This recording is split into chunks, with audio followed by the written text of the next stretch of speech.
You don't get a voice here. Get out." My father screamed it at me in front of every aunt and cousin.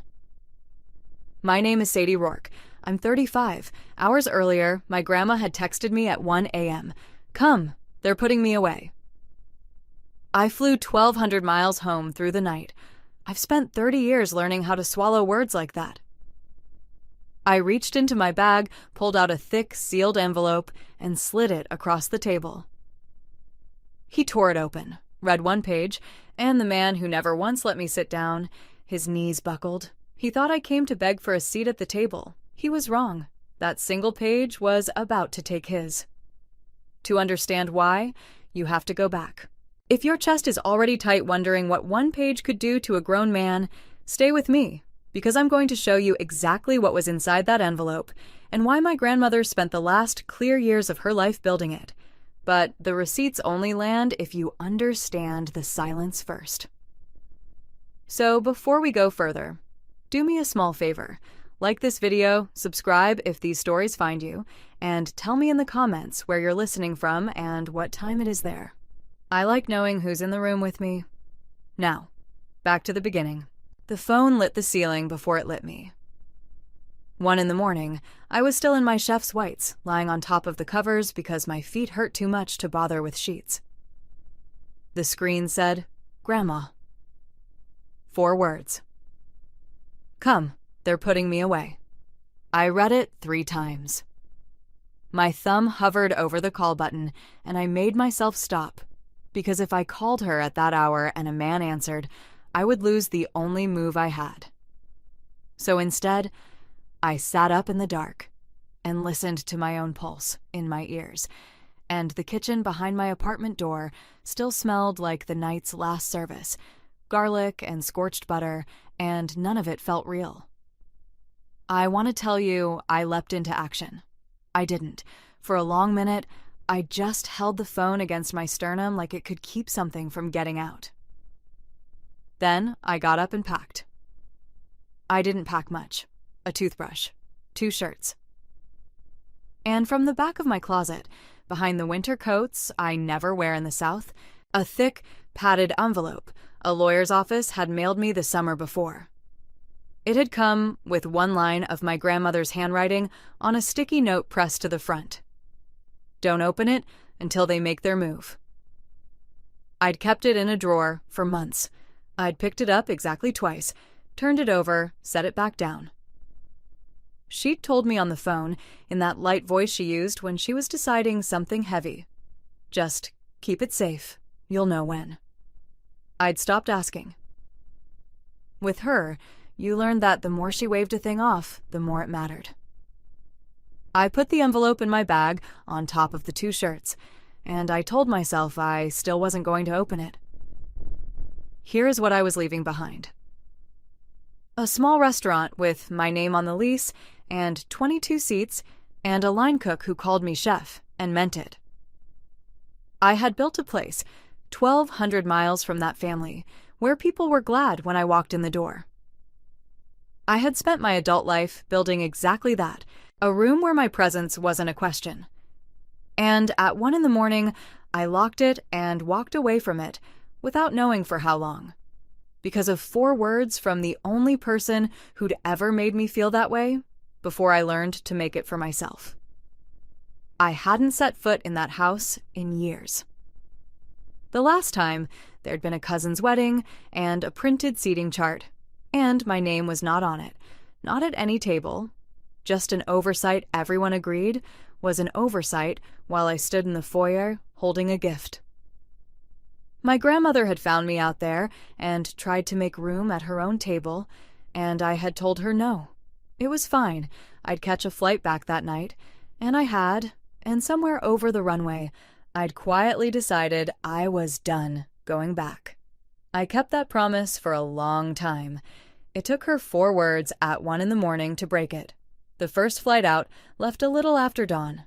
I texted my sous chef from the gate, "Family emergency. Cover for me. I don't know how long." He wrote back, "Go. We've got it." Then he sent a second text, just, "You okay?" and I didn't answer because I didn't have a true answer, and he'd know if I lied. The man at the window seat slept the whole way. I scrolled back through my texts with my grandmother while the country went gray to gold under the wing. Months of them. A photo of the gardenia in bloom.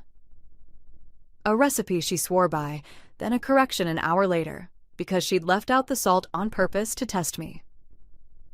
Then, in the last few months, the messages getting shorter. Sparser. One that just said, "Don't worry about me." I had not worried enough about a woman who told me not to worry. I knew that already, at 30,000 feet, before I knew the half of it. To know why I flew toward a house that had spent my whole life keeping me at its edge, you have to know what that edge was made of, and who built me a chair there anyway. So, let me take you all the way back, to a kitchen that smelled like gardenias and butter, and the only person who ever pulled one out for me. Her hands were always the first thing. My grandmother, Opal Faircloth, cooked the way other people pray, with her whole body leaning into it, and when I was small, she would stand behind me at the stove and put her hands over mine on the spoon. The screen door was always cracked, and the gardenia bush right outside it pushed its smell into the kitchen until the whole room was thick and sweet with it. I can still close my eyes and be 8 years old in that light. "Taste it before you trust it," she'd say, and lift the spoon to my mouth. Recipes lie, your tongue doesn't. I came into that house the way a lot of children come into families like that, sideways. My mother, Maribel, married my father when I was 5 or 6, and she brought me with her like a second suitcase nobody had agreed to carry. He had a name that went back generations in that part of Georgia, the kind of name carved into a pew and a bank. We did not. To his people, I was the wife's girl, the extra, the one whose place at any gathering was a question to be settled, rather than a fact. There was a portrait on the stairs. Every couple of years, the whole family would crowd onto the back porch in their good clothes, and a photographer would come, and the new print would go up on the stair wall in a heavy frame, the Faircloths through time, marching up toward the landing. I am not in a single one of those frames.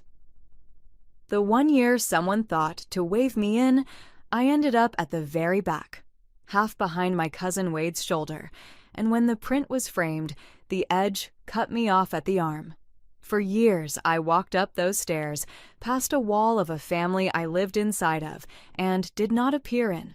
But Opal looked at me across that first crowded dinner table, saw me hovering at the edge of it, and got up and dragged a chair over and wedged it in next to her own. "There," she said, like she was correcting a clerical error. "Now, everyone's accounted for." She did that for years. At every holiday, when the seating became a quiet negotiation nobody included me in, there was a chair beside hers that she had already pulled out. One Thanksgiving, an aunt counted the table out loud, counting chairs against names, and landed on me with a little pause, the math not working. And my grandmother said, without looking up from the gravy, "She sits with me. She always sits with me." And that was the end of the counting. When I was 16, an aunt told me at a christening that I shouldn't expect to be in the family pictures, that it wouldn't be right, not being blood. My grandmother heard it from across the room. She crossed the whole churchyard, took the camera right out of the photographer's hands, and said, "Then we won't have any pictures today." And we didn't. The aunt never forgave her. My grandmother never once mentioned it again, to me or to anyone. She just did it and let it stand, the way she did all the things that mattered. I learned to cook in that kitchen because cooking was the one way I could earn a place at a table that hadn't been set for me. If I made the food, I had a reason to be there. I was useful. Useful was close enough to belonging that I could pretend for whole evenings that they were the same thing. I asked her once, when I was 9 and old enough to have heard the whispers, why I didn't have the right last name like the cousins. She wiped her hands on her apron and crouched down so we were eye to eye, and she said it plain, the way you'd tell a child the stove was hot. "Blood didn't make you mine," she said. I did. I held on to that sentence, the way you hold a coin in a pocket with a hole in it, checking, always checking, that it hadn't fallen out. It nearly did when I was 14. My mother died that spring. I won't make you sit in the hospital with me. Some doors you close. But I'll tell you about the day after the funeral, because that's the day I learned the shape of my own future. The house was full of people in dark clothes balancing little plates. I was standing by the mantel where a photograph of my mother used to be, except it wasn't there anymore, and I was staring at the clean rectangle on the wall where the sun hadn't faded it, when a great-aunt came up beside me with her plate and her sympathy face. She squeezed my shoulder. "You'll be all right, sweetheart," she said. "You're young, and you're not really one of us, so it's not quite the same for you, is it?" She meant it kindly. That's the part that took me years to understand. She wasn't being cruel. She was just stating, out loud, the family arithmetic that everyone agreed on and no one ever said in front of me, until that day, when grief made everyone honest. I was 14. I learned to disappear. Here's the part that mattered most, the part my father's family never grasped, because it never occurred to them to check the paperwork. He never adopted me. Not when he married my mother, not after she died, and I kept living under his roof eating his food. Not ever. On paper, legally, I belonged to no one in that house. I was not his daughter. I was not Opal's grandchild. There was no document anywhere in the state of Georgia that made me family. For 30 years, I treated that fact like a thing to apologize for. I made myself small. I made myself useful. I cooked every holiday meal that family ever ate, and I carried the platters out, and I ate standing up in the kitchen. And when someone said something with a hook in it, I smiled and let it pass, because keeping the peace was cheaper than being right, and I had decided, somewhere around 14, that peace was worth more than my place. What I didn't know, what nobody knew, was that the one person who'd ever pulled out a chair for me had kept something else, too. Years later, I found out that the photograph of my mother that vanished off the mantel after the funeral hadn't been thrown away. My grandmother had quietly taken it down before my father could, and tucked it into the back of a kitchen drawer, behind the dish towels, where she could see it when she reached for them. "Your mother belongs in this house," she told me once, slipping it half out so I could look. "So do you." She kept what they erased. I just didn't understand yet how far she was willing to go to prove it. It started with the calls getting quieter. For most of my adult life, my grandmother called me on Sunday evenings and talked for an hour about nothing, the neighbor's roses, a recipe she'd ruined on purpose to see if I'd catch it. Her voice filled the line. Then, over the last year or so, it started to thin out. The calls got shorter. She'd lower her voice in the middle of a sentence like someone had walked into the room. One Sunday, I heard a man's voice in the background, low, and she said, "I have to go, sweet girl," in the middle of a story about the gardenia, and the line went dead before I could answer. I called back twice. It rang and rang. Another Sunday, she said, almost as an aside, "Your father handles everything now. The bills, the bank, all of it. He has power of attorney." I didn't like the word. I sat up straighter on my couch and asked her, careful, what that meant for her day to day. She laughed it off. "It's easier not to fight him," she said. "You know how he gets." I tried to do something. I want you to know I tried, even if I did it 1,200 miles away and far too gently. I called the bank and asked a question about my grandmother's accounts, and the woman on the line asked me, politely, "And what is your relationship to the account holder, ma'am?" And I opened my mouth and there was nothing in it. Granddaughter wasn't true on paper. Daughter wasn't true on paper. I said family friend, and she said she couldn't discuss anything, and she was right. And I hung up and sat there with the oldest fact of my life pressed against my teeth. I had no standing. I had never had any standing. The family had spent 30 years making sure of it, and now, when it mattered, the paperwork agreed with them. I called a county office once, an aging services line I found online, and a kind, tired man asked me the same question in different words. Was I a relative? Did I have any legal authority to act? No.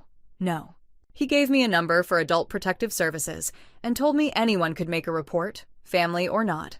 And I wrote it down and stared at it and didn't call it, because I told myself I didn't have enough, and because some animal part of me, the 14-year-old at the mantel, still believed it wasn't my place.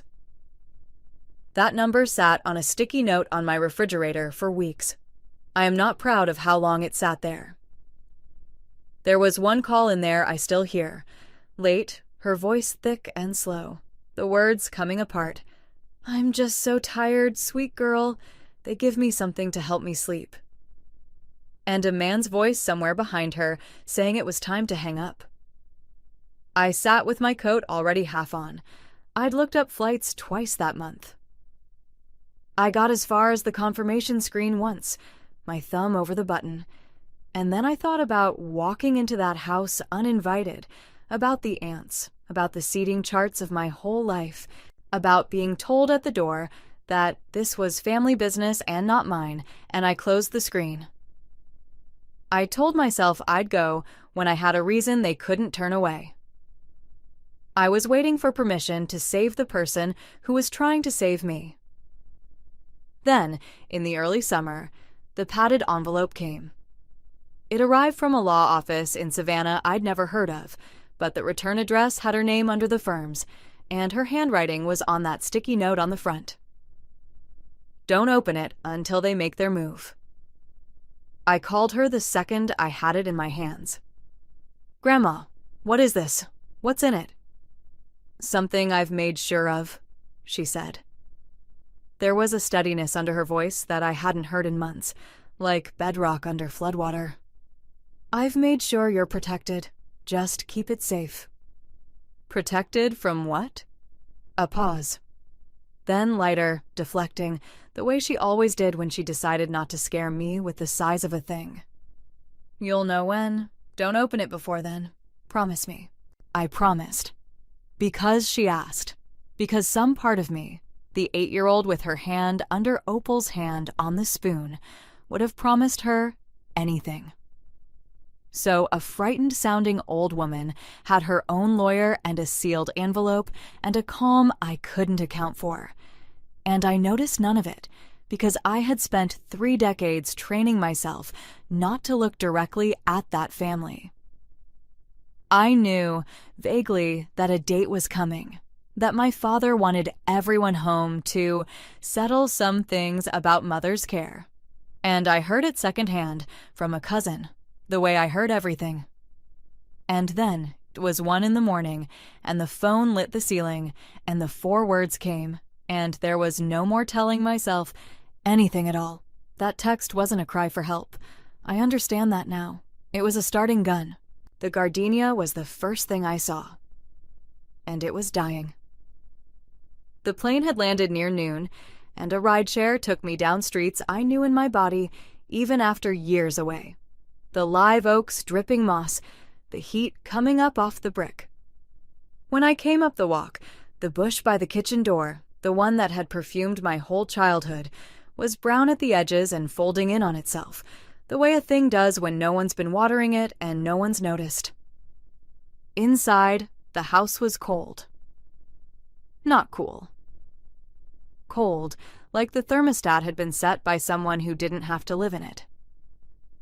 A stack of mail leaned on the hall table, unopened, some of it with the red lettering bills get when nobody's paying them. I found my grandmother in her bedroom, sitting on the edge of the mattress with a suitcase open beside her. She was folding a cardigan with hands that wouldn't stay still, and she'd folded the same cardigan, I could tell, several times, smoothing it and unfolding it and starting again. I had to set my bag down in the doorway and put my hand flat against the frame. She looked up, 84 years old, and she'd gotten so small. "I knew you'd come," she said. "Grandma, what's happening?" "They want me out by Monday." She said it to the cardigan, not to me. "There's a place. Garrett picked it. He says it's lovely." Her mouth did something I won't try to name. "He says it's the kind thing to do." I crossed the room and knelt down in front of her and put my hands over hers to stop them moving, the way she used to do for me at the stove. And they were ice cold, and that's all I'll say about that. "How did you text me?" I asked her. "He has your phone." A flicker of the old mischief crossed her face. She reached under the mattress and showed me, just for a second, a cheap little prepaid phone, the kind you buy at a drugstore. "Etta brought it to me," she said. "He took my real one months ago. Says I call too many people and confuse myself."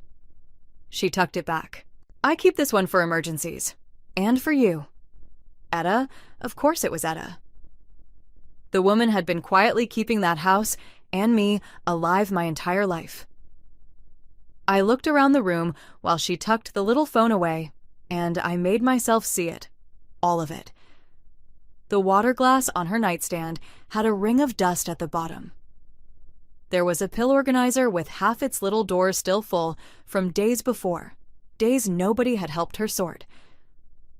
The radiator was cold to the touch.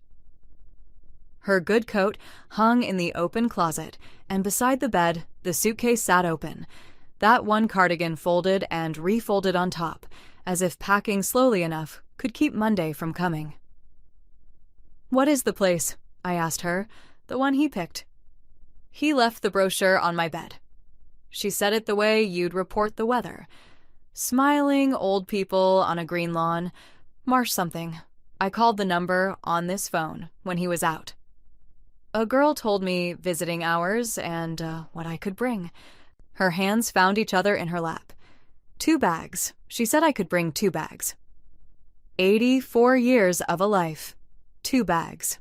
And the house? Sold by Monday, he says, to pay for my care. Her mouth did the thing again, the thing I won't try to name. He's very worried about my care. "When did you last talk to anyone?" I asked. "Your card friends, the neighbors, anyone." He told them I wasn't up to visitors. She looked at the cold radiator. After a while, they stopped trying. It's easier for everyone, I suppose, when the troublesome one goes quiet. She squeezed my fingers once. "You'd know about that." I would. We were the same kind of quiet, she and I, both of us schooled in it by the same people. I didn't trust my voice for that one, so I just held her cold hands a moment longer and listened to the cold house tick around us. When I stood up to get her some water, I heard footsteps in the hall and turned. And there was my aunt, my father's sister, blocking the bedroom doorway with her arms folded. "Sadie." She said my name like a closed door. "We weren't expecting you. Grandma asked me to come. This is family business," she said, "not yours."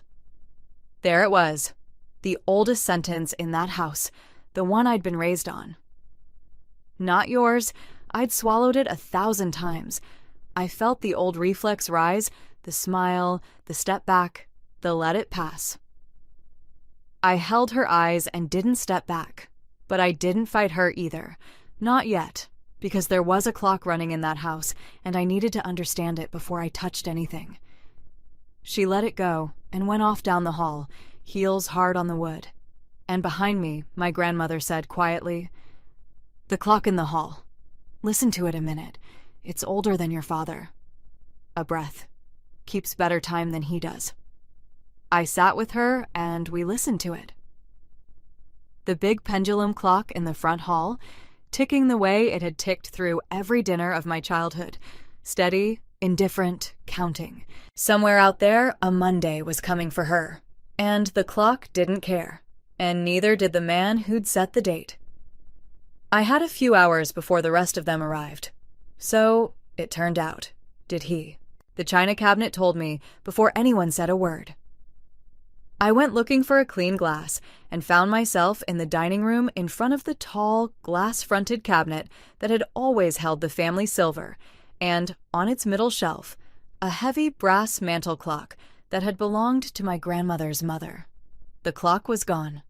So was most of the silver. Where the clock had stood, there was a clean shape in the dust, an outline like the rectangle on the mantel where my mother's photograph used to be. This house kept leaving me those clean rectangles where something loved had been removed. Etta was in the kitchen. Etta had kept that house for as long as I'd been alive, and she'd always slipped me a plate when I was a kid, eating standing up.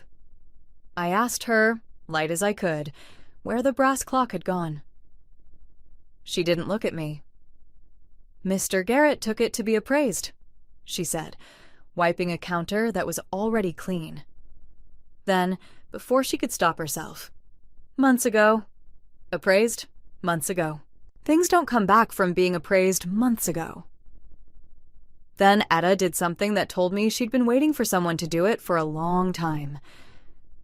She dried her hands, went to the bottom of the pantry, and pulled out a paper grocery sack, folded over at the top. She set it on the counter and slid it toward me without a word. Inside were bank statements, overdraft notices, a second mortgage application, a pawnshop receipt for assorted sterling flatware. She had been quietly saving the mail he threw away, pulling it back out of the trash, for the better part of a year. "I didn't know who to give them to," Etta said. "You can't trust the family. They're all his." I went through the statements at the counter while the ice maker hummed. "I'm a cook, not an accountant. But you don't need a degree to read a column of numbers, walking steadily in one direction. Out, out, out. Month after month. Transfers and withdrawals. An old woman's savings draining into some place that wasn't her. The clock, the silver. An attempted line of credit against the house I'd grown up in." It went back years. I took out my phone and photographed every page the way you'd photograph a scene, because some part of me already knew that paper has a way of disappearing in that house, like clocks, like silver, like a photograph off a mantel. While I did it, Etta talked, low, finally letting out something she'd been carrying alone for a long time. He'd started small, she said. A check here, signed, for groceries. Then the good silver went to be cleaned and didn't come back. Then the brass clock. Then men in suits started coming to the house while Miss Opal was napping, and there were papers, and the phone got taken, and the calls to her old friends stopped. Etta had watched a sharp, funny woman get walled off inside her own home, one quiet theft at a time, and there had been nothing a housekeeper with no last name on anything could do about it but pull the mail back out of the trash and wait for the right person to come home. "I prayed somebody would come," Etta said. "I didn't think it'd be you, baby. No offense. I just didn't think they'd let you near it." "They didn't let me," I said. "She called me anyway." Etta nodded slowly, like that confirmed something she'd suspected about my grandmother for a long while, and went back to wiping a counter that didn't need it, which was what she did with her hands when the rest of her was somewhere heavier. I was still standing there with that when I heard my father's voice through the half-open door of the study. Sharp, the way I'd never heard him be in front of people. He was on the phone, and he didn't know I was in the house yet. "I told you. The house closes Monday. You'll get every cent." A pause. "Don't call here again." I stood very still in the hallway with a clean glass in one hand and a sack of his discarded mail in the other. And I listened to a man promise a stranger every cent from the sale of his mother's home. And I understood, all at once, in my stomach, before my head, that this had never been about her care. I went back to the bedroom. She'd given up on the cardigan and was just holding it in her lap. I sat down next to her and picked up the corner of it without thinking, and I felt how thin the wool had gotten, how many years she'd had it, and she said, almost too soft to hear, "I don't want to die somewhere that smells like bleach." I'd heard things on the phone for a year. Now I was sitting in the cold of it, holding the sweater she'd packed to be taken away in. No bleach. Not her. I decided it sitting on that bed, before I had any idea how. Etta found me in the hall a little later. She didn't say anything. She just handed me a folded napkin with a note tucked inside, in her careful hand. "Sit with your grandmother before they come. She wants to talk." So a man was selling his mother's house out from under her to pay off a debt. I was only beginning to understand, and the woman who'd raised me wanted to talk before the family arrived to put her away. I'd learned the full number that afternoon. $280,000 drained over years from his own mother. If you're feeling that heat climb up your chest right now, you're not the only one. So here's what I want you to do before I take you into that kitchen. Tell me in the comments what you would have done, sitting where I was sitting, an outsider with no standing and a sealed envelope you'd sworn not to open. Then stay and watch what actually happened. Because my grandmother had not called me home to watch. She'd called me home to finish something. She was at the kitchen table when I came in, and she was not folding anything. Her hands were flat and still on the wood, and the light through the cracked screen door fell across them. And for the first time since I'd arrived, she looked less like a woman being carried out of her life and more like a woman who'd been waiting a long time for a particular bus. "Sit," she said. I sat.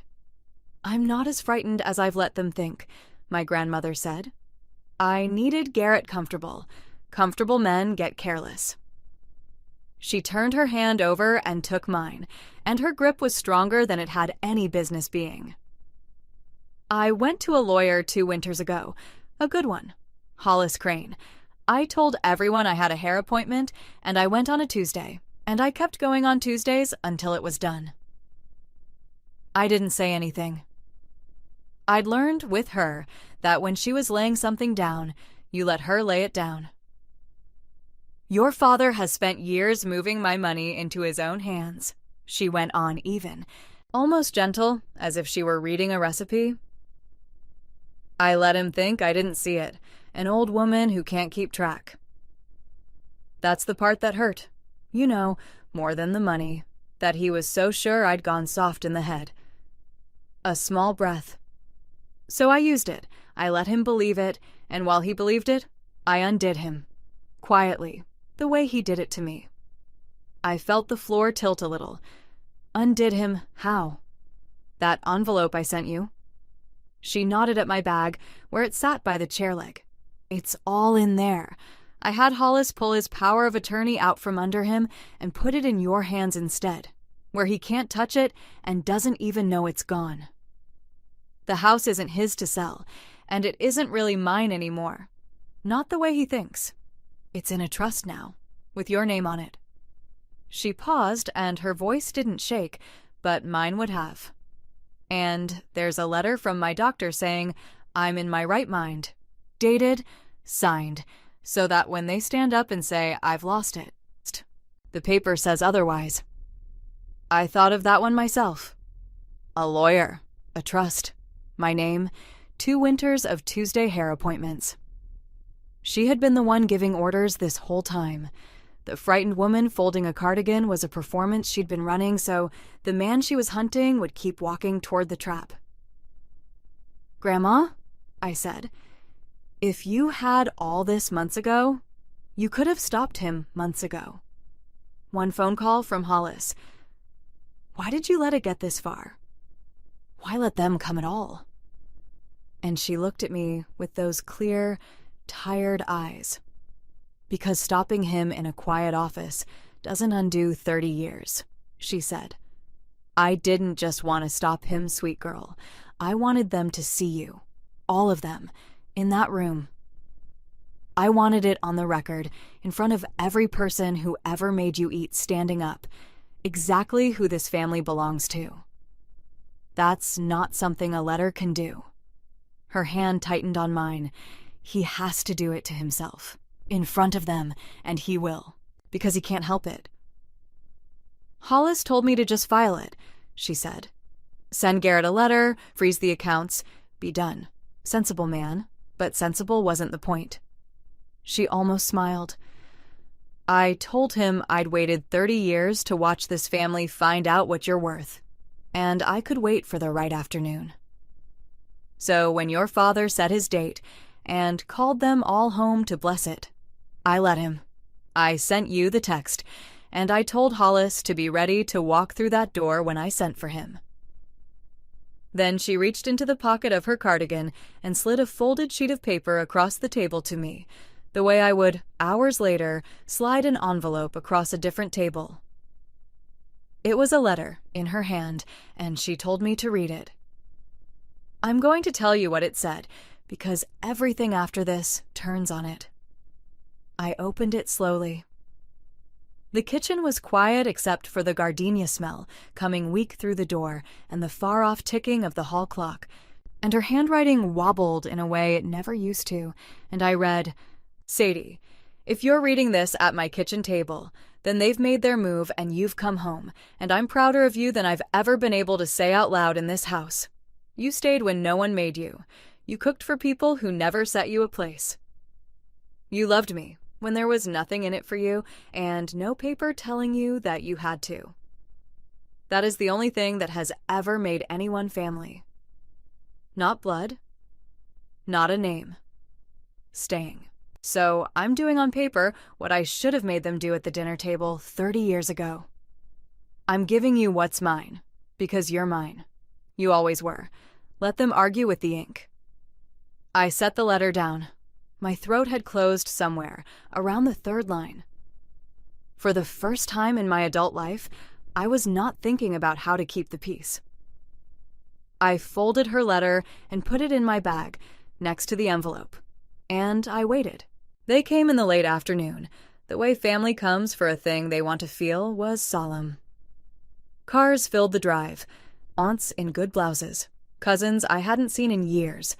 My father's sister directing where to set the casserole dishes like a woman who'd been promised something. The cold house warmed up with bodies and low talk, the particular hum of people who have already agreed on the ending and only need to perform the middle.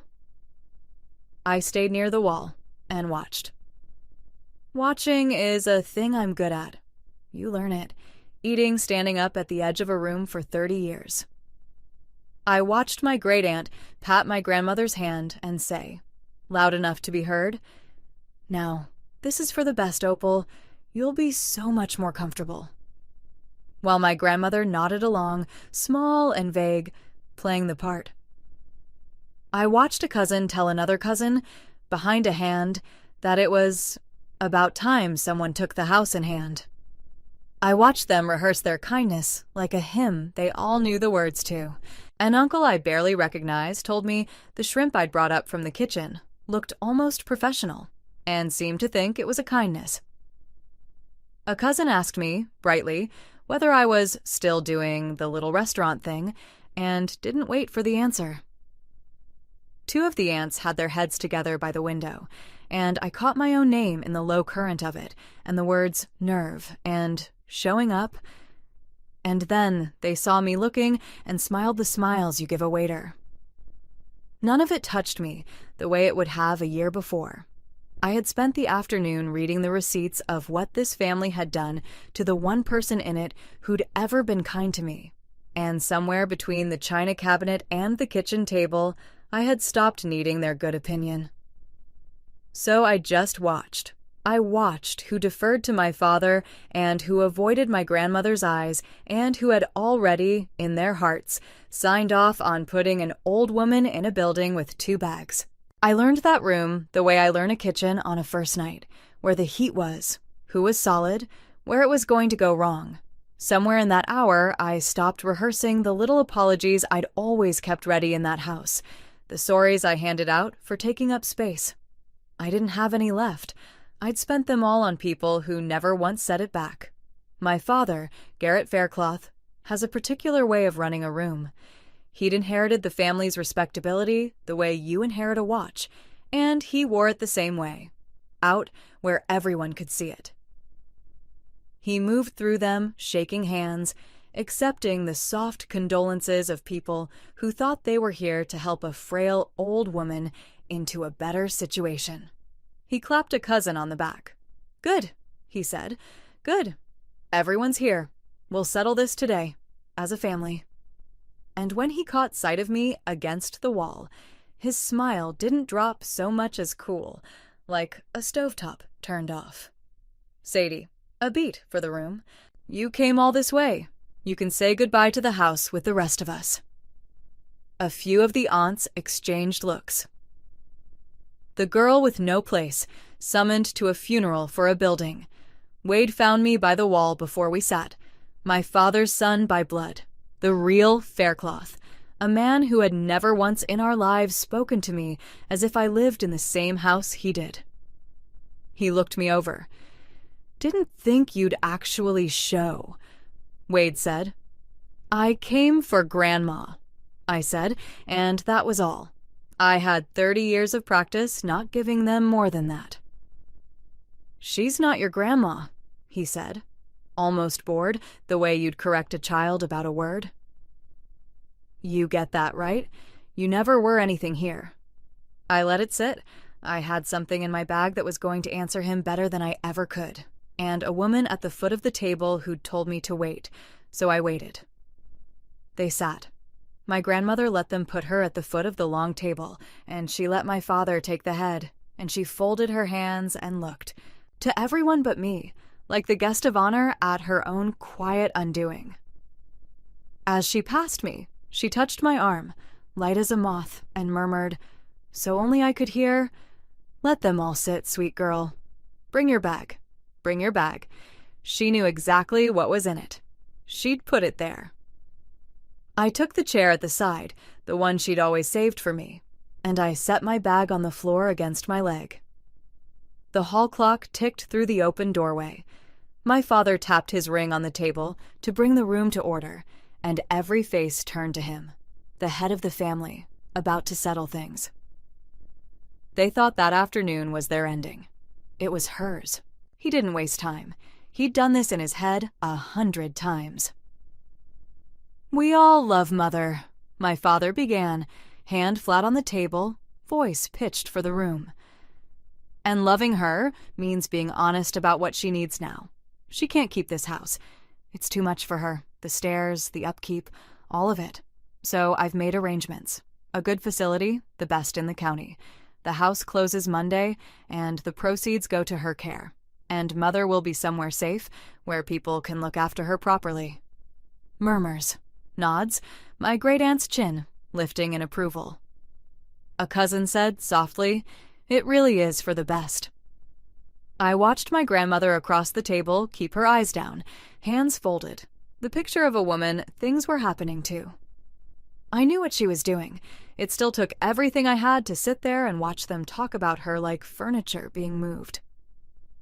"She doesn't want to go," I said, quiet, even. My father's head turned toward me slowly, the way a door swings when there's weight behind it. "Sadie, this is being decided by the people responsible for her." "The people responsible for her," I said, "sold her mother's clock to a pawnshop." A ripple went through the table. My father's jaw tightened. My aunt said my name. A warning. Wade leaned forward. "Watch your mouth," he said. "I'm just asking who's been paying her bills," I said, and I felt 30 years of swallowed words pressing up behind my teeth, and I kept my voice flat anyway, because flat was the only weapon I'd brought to the table that anyone could see. Because I've seen the statements, and Monday isn't about her care. Monday is about a debt. The table didn't like that. I watched it, not like it. My great-aunt set down her fork. Sadie, that is an ugly thing to say about your father after everything this family has done for you.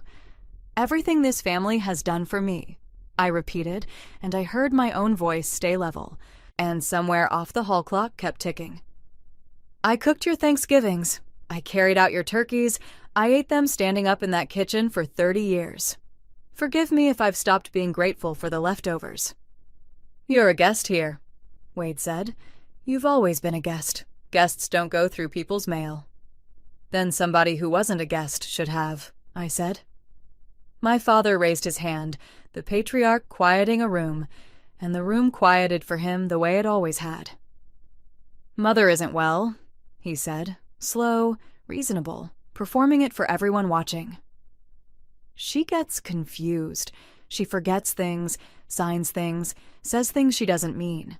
That's the whole reason this is necessary. Someone has to protect her from herself. He let his eyes rest on me. And from people who'd take advantage of a confused old woman. I almost laughed.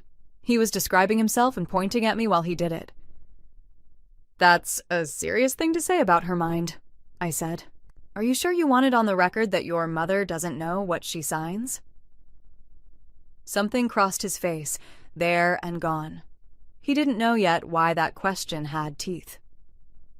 I did. He softened, switched masks, spread his hands like a man being generous. Sadie, no one is saying you didn't care for her. You did in your way.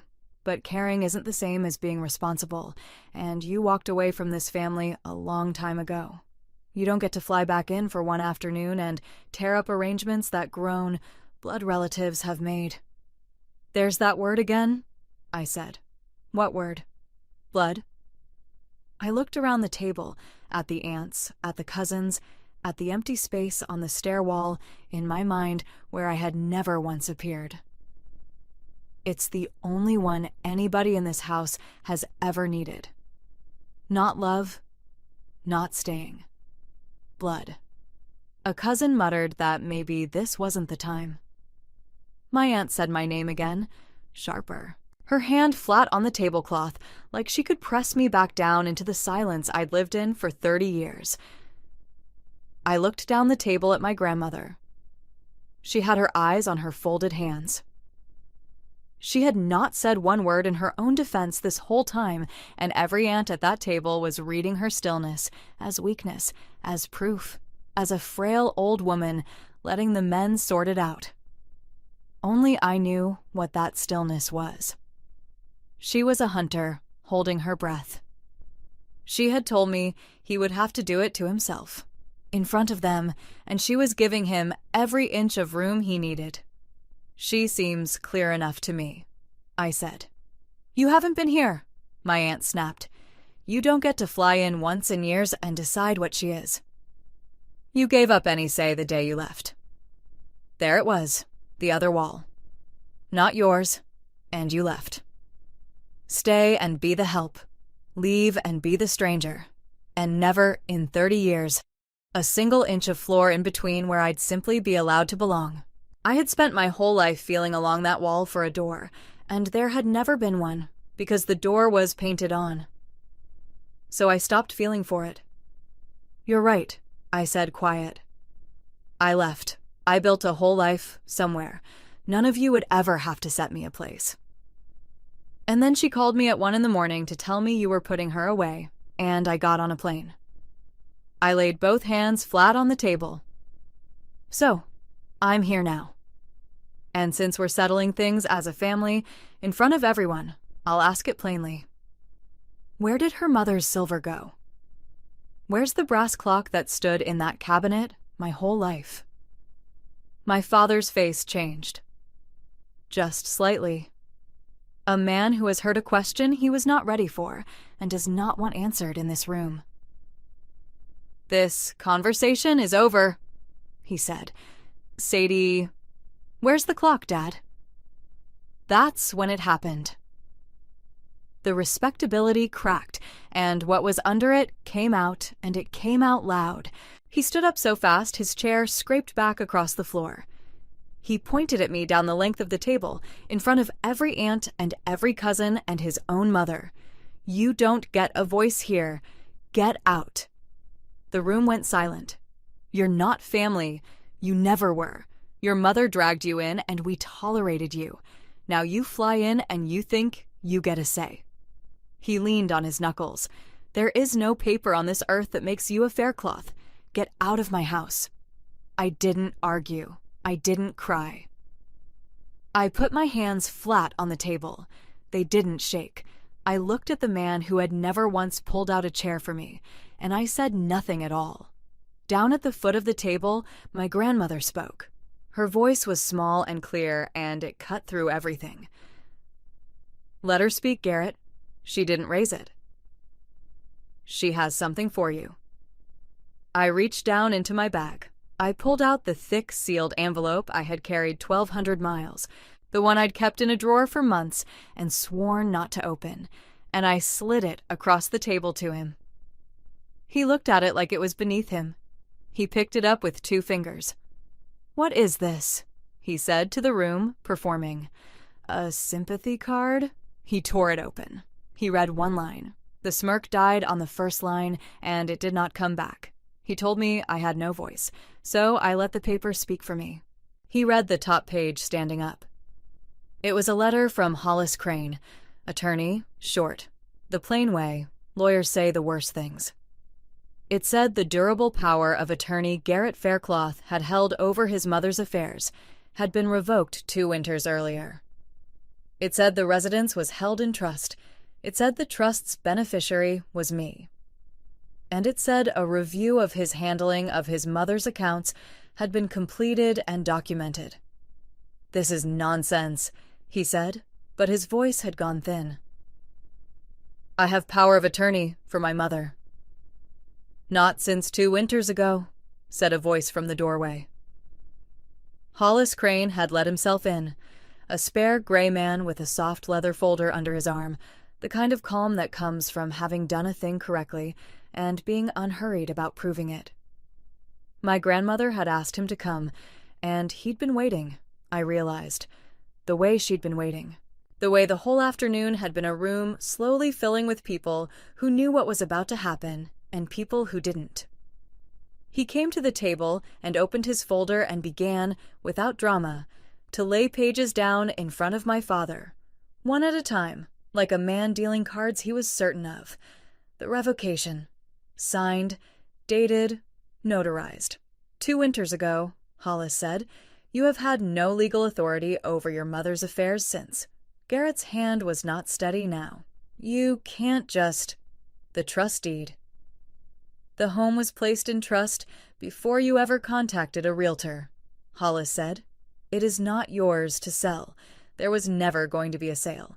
The closing on Monday could not have happened. A title search would have ended it in an afternoon. A letter from a physician. Dated, clear.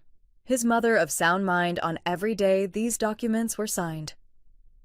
In case anyone in this room intended to suggest she was confused, Hollis said, and let it sit. Then he laid down the last set. And these he didn't have to narrate because the numbers did it themselves. The accounting, years of it, transfers, withdrawals, an attempted second mortgage, a pawnshop receipt for sterling flatware, the brass clock that had stood in that dining room since before any of us were born. $280,000 walked out of an old woman's accounts and into her son's. The room turned to him, not to me, to him. I watched my great-aunt's hand come off my grandmother's arm. I watched a cousin slide his chair back an inch, the way you do from something you don't want on you. The hymn they'd all been singing stopped mid-word. Garrett looked up and found the faces he'd summoned to back him, and not one of them would meet his eyes. She's confused, he said to the room now, not to me. She doesn't understand what she signed. Any judge would see that. The physician's letter is right there, Hollis said, mild, tapping it once with 2 fingers. Signed the same day. You're welcome to take it to a judge. My father turned to his sister. Tell them. Tell them Mother isn't right in the head. And my aunt, who had spent the whole afternoon nodding at everything he said, looked down at the pawnshop slip on the table, at the words assorted sterling flatware in somebody's careless hand. She had polished that silver.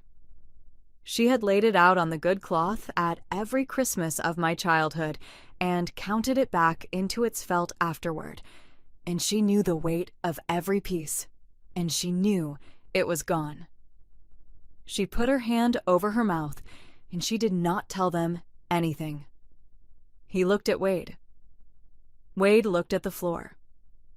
Wade, who'd told me an hour earlier that I was a guest, that I'd never been anything here, found the carpet very interesting. I had spent 30 years in that room as the one everyone turned from. I watched the whole table turn from him instead. I didn't enjoy it. I didn't look away from it either. My grandmother folded her hands on the table. "There's a will, too," she said into the silence.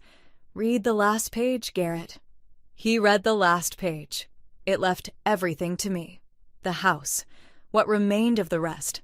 And it named me her heir and the executor of her estate, the girl with no last name, in ink, witnessed and notarized 2 winters back. His knees gave out. He caught the back of his chair on the way down and stayed there, half standing, half folded, gripping the wood. The page slipped out of his fingers onto the table. The room said nothing. I stood up. I'd called him my father my whole life. I didn't after that. I looked down at the man clutching the chair, and I used his name like the stranger he just made himself. "You don't get to decide whose family, Garrett," I said. She already did. He opened his mouth. Nothing came out but my grandmother's name. Twice, like a question with no one left to answer it. I didn't raise my voice. I didn't need to. The papers were doing all the shouting. "Here's what happens now," I said. "We won't take this to a court, and we won't file the elder abuse report Mr. Crane has already drawn up. If you sign what he puts in front of you, you return what you can, and you go. That's the only kindness anyone in this room is offering you today, and it's more than you offered her." I slid a pen across the table to him, the way I'd slid the envelope. He signed. He didn't look up while he did it, and the aunts who'd come in their good blouses to watch a frail old woman be carried off sat there and watched a man sign away the house he'd tried to steal, in front of all of them, exactly the way she'd planned it. Hollis gathered the signed pages back into his folder without a word. Across the table, my grandmother let out a breath I think she'd been holding for 2 winters, and reached over and squeezed my hand once, under the eyes of every person who had ever pretended she wasn't there.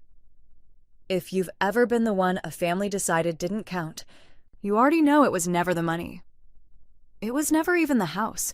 It was the not being seen, the standing up to eat, the clean rectangle on the wall where you should have been. So before I tell you how it ended, I want you to tell me something. Have you found your grandma yet? The one person who chose you when no document on earth said they had to? Tell me about them in the comments. I'll be reading. He told me to get out of his house. He left instead. The gardenia came back first. I stayed in Savannah longer than I'd planned. The sale died on its own the moment a title company looked at it, because the house had never been my father's to sell. Hollis said it the way he said everything, mild, final. Everything she built holds. It always would have. Garrett left town within the month, ahead of questions he didn't want asked. Wade stopped calling. A couple of the aunts sent careful sideways notes that weren't quite apologies and weren't quite anything. The family that had spent 30 years counting me out of the table quietly came apart over the man who'd done the counting. I won't pretend that was a happy thing to watch. It wasn't, but it was an honest thing finally, after a lifetime of the other kind. I didn't go back to 22 seats right away. I stayed and I cooked in that kitchen, and I sat with my grandmother in the evenings while the gardenia by the door, watered now, gave its brown edges up for new green. The way a thing does when somebody finally notices. One evening, she handed me her letter again and asked me to read it out loud to her. I got 2 lines in and my voice quit on me. Etta, drying a dish at the sink, finished the sentence so I wouldn't have to. There was one more line in it I hadn't read the first time, at the kitchen table, because I'd had to stop. I read it that night, slowly, with the screen door cracked and the smell of the gardenia coming back into the room after all those years. And tell your mother, when you talk to her the way I know you do, that Maribel belonged in this house too. They took her picture off the wall, put it back. She was the start of the best thing that ever came through that door, which was you. I put my mother's photograph back on the mantel in the clean rectangle that had waited there all that time. The hall clock was still ticking when I sat down beside my grandmother that last quiet evening, the same as it had ticked through every dinner I ever ate, standing up. She listened to it a while, and then she smiled at me, the old correcting a clerical error smile. "Told you," she said, "keeps better time than he does." Blood didn't make me hers. She did, and that was always enough.